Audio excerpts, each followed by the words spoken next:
Welcome to Audit the Audit, where we sort out the who and what and the right and wrong of police interactions. This episode covers use of force, officer obstruction, and official misconduct, and is brought to us by Cameras Everywhere's channel. Be sure to check out the description below and give them the credit that they deserve. On July 26, 2021, Officer David Lance Dukes of the Orangeburg Department of Public Safety responded to a call regarding a man banging on a townhouse door, allegedly with a gun in his waistband. When he arrived on the scene, Officer Dukes immediately drew his gun and ordered 58-year-old disabled man Clarence Gaillard and his cousin Mario Julian, who were standing in the parking lot outside the townhouse, to the ground. Hey, let me see your hands. Bert, get on the ground. Get on the ground.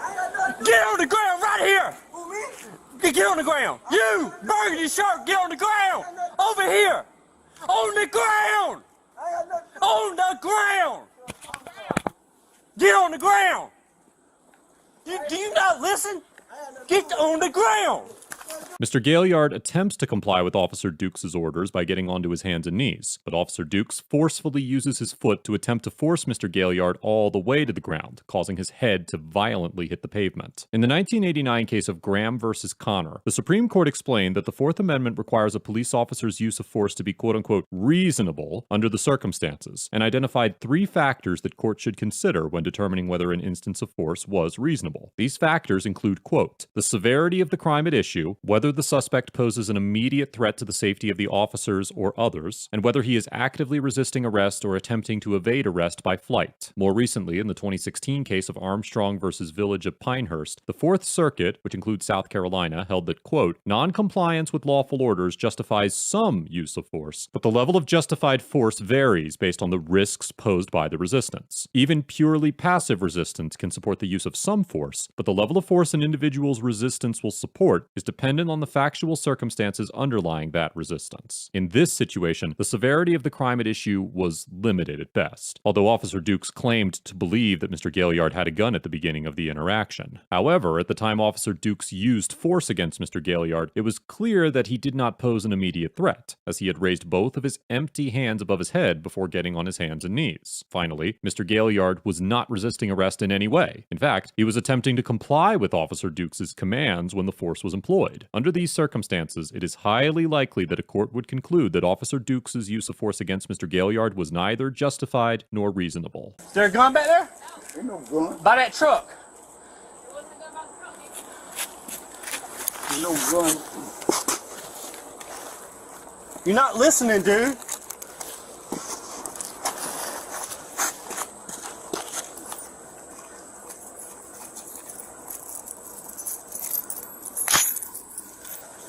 Bro, you got a gun on you, man? No, I ain't got no gun. right, I I'm don't just own asking. no gun. I don't Turn own back over. Paul, do you watch him say?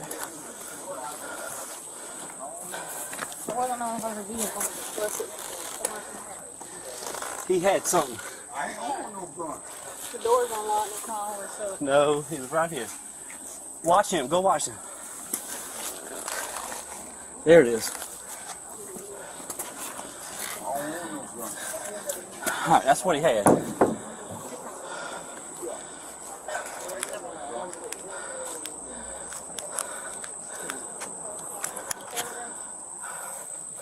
All right, who's the complainant? All right, get him up. Put your leg up. 25 city, got one tank. Alright. Put your leg that way so you I'm can stand confused. up. All right, listen, I'm about to help you. Hold on. Hold on. All right, ready? 1, 2, 3. All right, Yep. Listen. Yep, they slammed my head Listen. down on the cement. Yep. go back inside.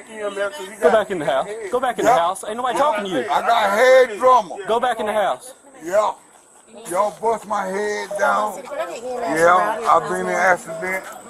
Yep. Y'all bust my head down. You throw me down. I sure did. And You wasn't listening. yeah, no, it ain't. You ain't to throw me down like that. I'm disability. Okay. I got head problem. Yup. You throw me down. Yup. You throw me down. You throw me down. Yup. You bust my head down on the cement. Yup. You bust my head. All right, let me tell you what. His forehead. bust my head down on the cement.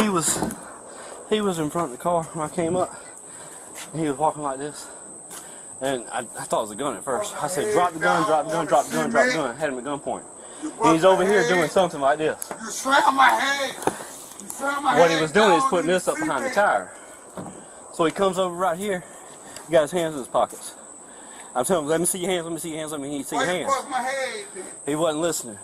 No, it ain't. He got the, like this right here, You grabbed me. and we went onto the And ground. you bust my head. Officer Dukes claims that when Mr. Gaillard was walking from behind the white vehicle, he believed that he had a gun and repeatedly told him to drop it. Officer Dukes also alleges that once Mr. Gaillard stepped in front of the vehicle, he had his hands in his pockets and repeatedly ignored requests to show his hands. However, the body cam footage shows that Mr. Gaillard actually had his hands above his head, and that while Officer Dukes repeatedly screamed at Mr. Gaillard to get on the ground, he never asked him to drop a gun or show his hands, likely because Mr. Gaillard's hands were visible throughout the encounter. An incident report filed by Corporal Brandy Smith, who was also on the scene, states that while Mr. Gaillard was walking from the passenger side of the vehicle, he appeared to have his hands in his pockets, but that once he reached the front of the vehicle, he took his hands out of his pockets. Corporal Smith's report also states that Officer Dukes was giving loud verbal commands for Mr. Gaillard to get on the ground, but makes no mention of a gun or any commands to drop a gun or show his hands. It's also important to note that when Officer Dukes was reporting what happened, he did not explain the method he used to take Mr. Gaillard down. Corporal Smith's report claimed that when Mr. Gaillard did not get completely on the ground, Officer Dukes pushed him to the ground by placing his right foot on the middle of Mr. Gaillard's back. However, the incident report filed by Sergeant Aquel Polador states that Officer Dukes, quote, jumped up and stomped Mr. Gaillard on the back of his neck with his foot. Although it is unclear from the body camera footage whether Officer Dukes' foot landed on Mr. Gaillard's neck or upper back, it is certain that the version of events Officer Dukes explained to his commanding officer did not align with the body camera footage or the reports filed by his colleagues.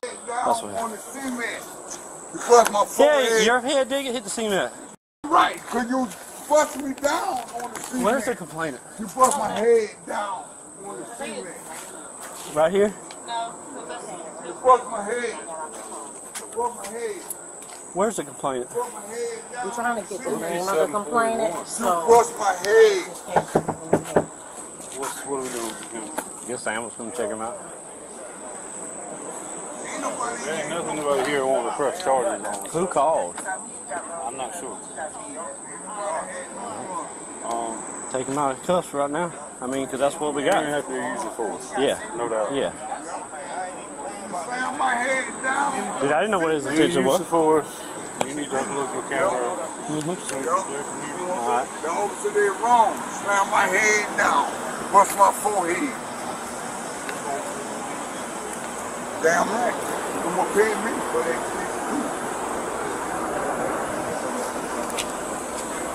Mayor, I'm going to take that into evidence of what he had. What? Well, I mean, you know, that's the reasons I did what I did. You know what I'm saying? That's where I'm coming from. No gun or nothing.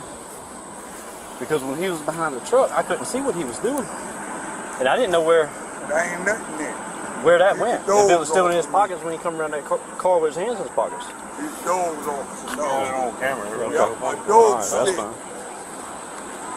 A dog stick. So he can come out of cuffs? Yes. Take him out of hand. Yeah, he can come out.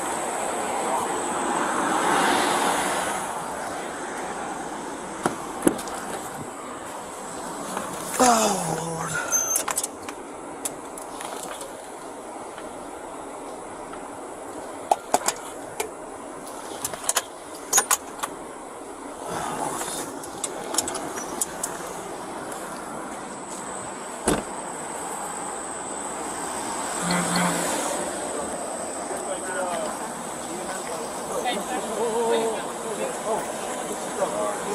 You want me to check it out? You mind looking?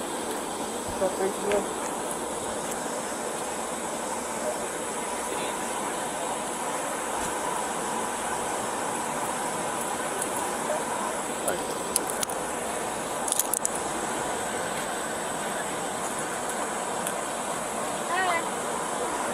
Good, how are you? What's going on? Officer slammed my forehead down in the cement. purchase this? Yeah. Listen. Can I get a card from you? I don't have one there. We Okay, don't have. what's your They badge don't number? give us cards. Okay, what's your badge number? 1059. Let me see if I can get my phone. Hold on. Hold on, we have cards. All right, Okay. it's in the blood center. Okay. Thank Like, you. go to hospital? When Mr. Julian asks Officer Dukes for a business card, Officer Dukes claims they are not issued cards by their department. However, Sergeant Polidor immediately corrects Officer Dukes, states that they do have cards, and provides Mr. Julian with the information he requested. If it was concluded that Officer Dukes intentionally lied to Mr. Julian in an attempt to avoid accountability for his actions, it is possible that he could be convicted of 2 common law crimes under South Carolina law: obstruction of justice and official misconduct. In the 1997 case of State versus Lyles Gray, a court of appeals in South Carolina upheld convictions for both of these offenses against an officer in the Camden Police Department for her conduct during a criminal investigation. The court explained that, quote, under common law obstruction of justice, it is an offense to do any act which prevents, obstructs, impedes, or hinders the administration of justice, and that, quote, misconduct in office occurs when persons in public office fail to properly and faithfully discharge a duty imposed by law. In this situation, the court concluded that the officer obstructed justice and committed misconduct in office by failing to interview witnesses after her daughter was identified as a suspect, obtaining a false arrest warrant for another suspect, and withholding evidence. While Officer Dukes' lie about whether the department issues identification cards did not rise to the same level of misconduct, given the broad definition of both of these offenses, it is still possible that he could be convicted if charged. However, it is important to note that while some states legally require officers to provide ID to citizens upon request, South Carolina law does not place this obligation on officers. Additionally, many police departments have policies requiring that officers identify themselves, but the Orangeburg Department of Public Safety's policy is not publicly available, and it is unclear whether their policy adheres to any form of officer identification guidelines. Yeah. All right. Just call me. Brandon, he can get his stuff off the car.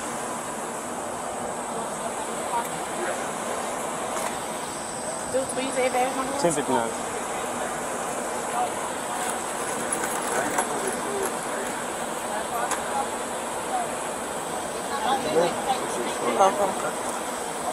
After Mr. Gaillard was treated by EMS, he and Mr. Julian were allowed to leave. 2 days after the incident, Officer Dukes was fired from the Orangeburg Department of Public Safety for violating the department's use of force policies, which, as stated before, are not publicly available. On August 25, 2021, former Officer Dukes was charged with first-degree assault and battery, which could carry a sentence of up to 10 years in prison. As of the date of this episode, Mr. Gaillard is represented by an attorney, but he has not yet taken any legal action against Officer Dukes or the department. Overall, former Orangeburg Officer Dukes gets an F for physically assaulting Mr. Gaillard for no apparent reason, blatantly lying about the nature of the interaction in his police report, and for making a concerted effort to avoid being held accountable for his ridiculous antics. At no point during this encounter was Mr. Dukes in any danger, and it is clear that his violent actions were motivated by his ego, not officer or civilian safety. There was absolutely no legitimate excuse for shoving Mr. Gaillard's face into the pavement when it was plainly obvious that he was attempting to surrender. And this is exactly the type of conduct that has sparked nationwide unrest regarding members of law enforcement. Mr. Dukes' feeble attempts to explain his actions and manipulate the facts of the encounter only add to his incredulous and insidious behavior, and his conduct was nothing short of unacceptable. I commend the Orangeburg Department of Public Safety for immediately firing Mr. Dukes and pursuing criminal charges against him. And if there were a lower grade than an F, he certainly deserves that. Sergeant Polidor gets an A+ for remaining truthful and objective throughout the encounter, ensuring that Mr. Julian was given the necessary information to follow up on the incident, and for maintaining a calm, collected, and professional attitude throughout the interaction. Although it cannot be proven with any degree of certainty, I suspect that Sergeant Polidor was highly involved in the Orangeburg Department's decision to fire and charge Mr. Dukes, and the testimony that she offered in her incident report likely played a vital role in making certain that he was held accountable for his actions. Officers who witness acts of misconduct are often placed in a position where they must consider whether reporting that misconduct is worth the potential damage to their career that could arise from pursuing accountability for the actions of their colleagues. And it is all too common to see members of law enforcement justify the actions of their peers in any way they can to avoid facing the repercussions of speaking out against them. This notion was on full display in this very interaction when Sergeant Meyer fist bumped Mr. Dukes for an appropriate use of force, without knowing any of the details beyond what Mr. Dukes had told him. I commend Sergeant Polidor for having the courage and conviction to hold Mr. Dukes accountable for his actions, and I sincerely hope that her actions inspire other officers who witness misconduct to come forward and do the same within their department. As for Mr. Gaillard and Mr. Julian, I cannot rightfully issue a grade to individuals whose actions were purely dictated by the conduct of the officers on the scene. Nothing the pair did was uncivil, and the two obeyed all the commands of the officers to the best of their ability without knowing the context of the encounter. It could certainly be argued that both Mr. Gaillard and Mr. Julian were both victims of police misconduct, one by way of physical violence, and the other by an attempt to avoid accountability. It should be noted that Mr. Julian made a legitimate effort to gather then Officer Dukes' personnel information, presumably in an effort to file a complaint against him, and I commend him for sensing that Mr. Dukes' actions were unlawful and doing what he could to hold him accountable. Let us know if there is an interaction